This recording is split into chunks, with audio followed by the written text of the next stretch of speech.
You should be destroyed traveling. I'm tired, surely. Walking wild 11 days and waking fearful in the night. Well, you should have great people in your family, I'm thinking. With the little small feet you have. And you with a kind of a quality name. The like of what you'd find on the great powers and potentates of France and Spain. We were great, surely, with wide and windy acres of rich Munster land. Oh, wasn't I telling you? And you a fine, handsome young fellow with a noble brow. Is it me? Aye.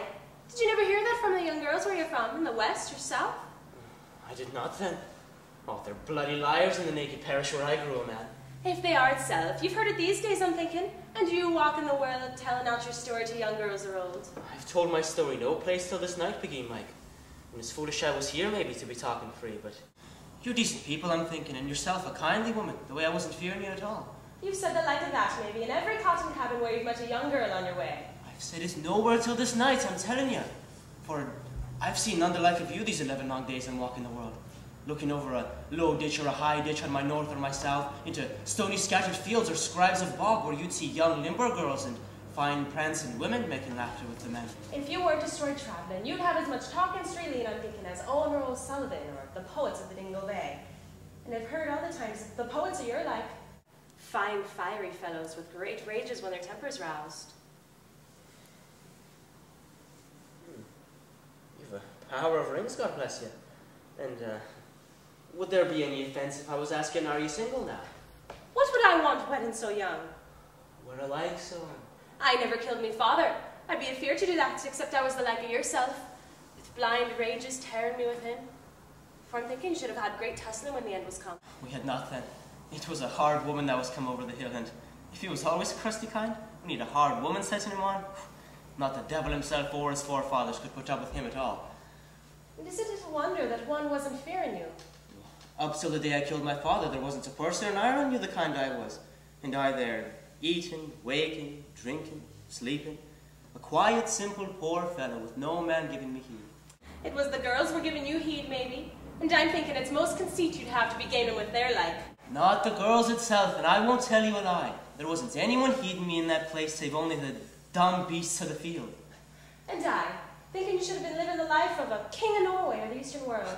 The like of a king, is it? And I after toiling, moiling, digging, dodging from dawn till dusk, with never a sight of joy or sport, save only when I'd be abroad in the dark night, poaching rabbits on the hills. For I was a devil to poach, God forgive me. And I near got 6 months for going with a dung fork and stabbing a fish. And it's that you'd call sport, is it? To be abroad in the darkness with yourself alone? It is, God help me. Oh, there I'd be as happy as the sunshine on St. Martin's Day, watching the light passing up the north or the patches of fog, till I'd hear rabbits starting to screech and I'd go running in the firs. Then when I'd my full share, I'd go walking down where you'd see the ducks and the geese stretched out sleeping by the highway of the road. Then before I'd pass a dung hill, I'd hear himself snoring out. A loud, lonesome snore he'd be making all times the while he was sleeping. And he a man be raging all times the while he was waking. Like a gaudy officer, you'd hear cursing, damning, and swearing oaths. Providence and mercy spare us all. Oh, it's that you'd say surely if you'd seen him, and he after drinking for weeks, rising up in the red dawn, or before it maybe, and going out into the yard, as naked as an ash tree in the moon of May, shining clods against the visage of the stars, till he'd put the fear of death into the bands and the screeching sounds. Well, I'd be well nigh afeard of that lad myself, I'm thinking. And was there no one in it but the two of you alone? The devil a one. Though he'd sons and daughters in all great states and territories of the world, not a one of them to this day but would say their 7 curses on him, and they rousing up so let's a cough or sneeze maybe in the deadness of the night. Well, you should have been a queer lot. I never cursed me father the like of that, though I'm 20 and more years of age. And you would have cursed mine, I'm telling you. And he a man never gave peace to any, saving when he'd get 2 months or 3, or be locked in the asylums for battering peelers and assaulting men. The way it was a bitter life he led me, till I did up a Tuesday and have a skull. Well, you shall have some peace in this place, Christine Mayan, and none to trouble you. And it's near time a fine lad like you should have his good share of the earth. It's time surely. And I, a seemly fellow with great strength in me and bravery. Oh, glory, it's late for knocking, and the last while I'm in terror of the peelers and the walking dead.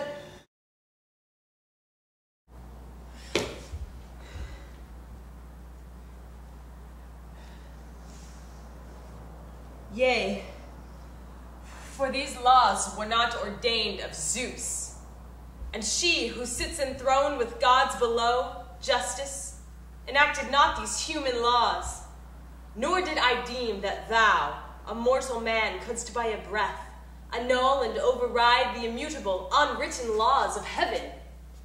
They were not born today nor yesterday. They die not, and none knoweth whence they sprang. I was not like who feared no mortal's frown, to disobey these laws and so provoke the wrath of heaven. I knew that I must die, e'en hadst thou not proclaimed it. And if death is thereby hastened, I shall count it gain. For death is gain to him whose life, like mine, is full of misery. Thus my lot appears not sad, but blissful. For had I endured to leave my mother's son unburied there, I shall have grieved with reason, but not now.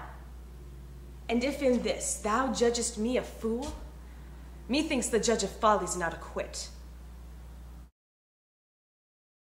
Fucking joking me, Ian? No, I'm... No! No, no, no! Look, I know, but... No! No, you come home now. Nesta, I'm just not gonna do that. No, because people have fights, Ian, and everybody hates it, but you know you have to do it sometimes. That's... Please don't smoke, Ian, because it'll make me want to smoke. Okay. What's that smell? Oh, it's new. Stuff for the thing on my leg. And this is not because we had a fight. What do you think I am? I know people have fights. It's not because... I mean, it's not because I'm hurt or something. It's not because you're hurt, no. It's not because you're sulking and you've been letting me stew in my own juice for 4 days, no. No, I haven't actually. I've just been trying to fucking think about what I need to figure out what I need to do, you know? But you couldn't phone me to tell me that, no. You just let me just... Anytime I thought about phoning you, I knew that it would just turn into this. We said, both of us said, that we should give it a bit of time. But oh no! Well, I didn't know you were going to leave me on my own for a whole week. And I didn't even know where you were. Well, it's not a whole week, it's a couple of days. It's Jesus. not just a couple of days when you're on your own with a baby. It's completely fucking exhausting not knowing where you are. And I can't fucking do it. What am I supposed to say to your brother? He hasn't even asked me where you are. No one knows what to say. Of course, she's delighted. She hates me. They think I've ruined your life. She's so delighted that I'm sitting up there on my own. She's so fucking smug now. It doesn't matter what they think. That's easy for you to say. I have nowhere to fucking go. It's their house. What right do I have if you're not there? It's none of their business. What do you mean it's none of their business? You don't know what it's like. I'm sitting up there on my own in the box room with the baby. They don't even come near me. And I can't go downstairs. You should have seen the look on her when I asked her to mind Aileen tonight. You don't know what it's like. Look, I know, but this is all getting sorted out. I nearly have 1,000 euros in the bank. If you just let me get on with my work, if you just let me do things my way, then you'll have your own place. There'll be no more of this and we can get on with it.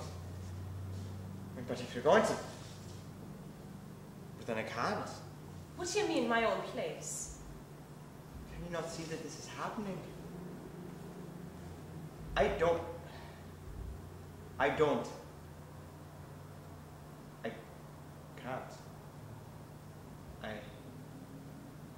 can't.